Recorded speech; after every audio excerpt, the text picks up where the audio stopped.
सरत्या वर्षाला निरोप आणि नवीन वर्षाच्या स्वागतासाठी लाखोंच्या संख्येने पर्यटक कोकणात दाखल झाले आहेत। राज्याच्या कानाकोपऱ्यातून तसंच राज्यासह इतर राज्यातूनही पर्यटक कोकणात येत आहेत। रत्नागिरी जिल्ह्यातील गणपतीपुळे, आरेवारे, गुहागर, दापोली, मुरुड, करदे अशा सगळ्याच समुद्रकिनारी पर्यटक मोठ्या संख्येने आल्यानं कोकणचे सागरी किनारे हाऊसफुल झाले आहेत।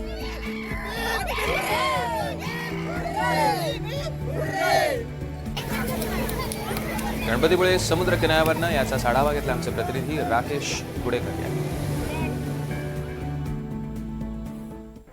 सरत्या वर्षाला निरोप देण्यासाठी आणि नवीन वर्षाच्या स्वागतासाठी लाखोंच्या संख्येने पर्यटक कोकणात दाखल झालेले आहेत।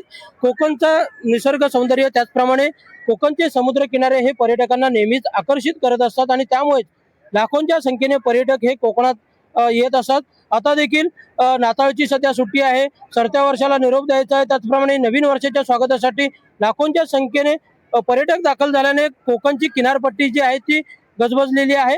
आपण सध्या आहोत ते रत्नागिरीतल्या गणपतीपुळे या समुद्रकिनारी आहोत आणि या ठिकाणची ही दृश्य पाहतोय। एका बाजूला अथांग पसरलेला निळाक्षार समुद्र, तर दुसऱ्या बाजूला श्री गणेशाचं मंदिर, असा दुहेरी संगम या ठिकाणी पाहायला मिळतो।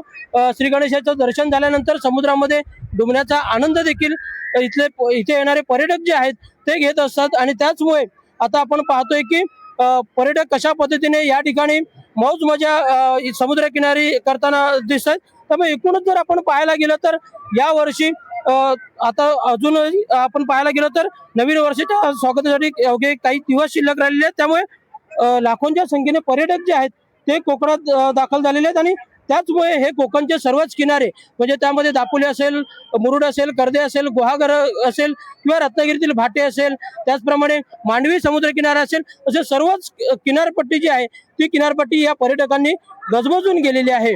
राकेश गुडेकर, NDTV मराठी, रत्नागिरी।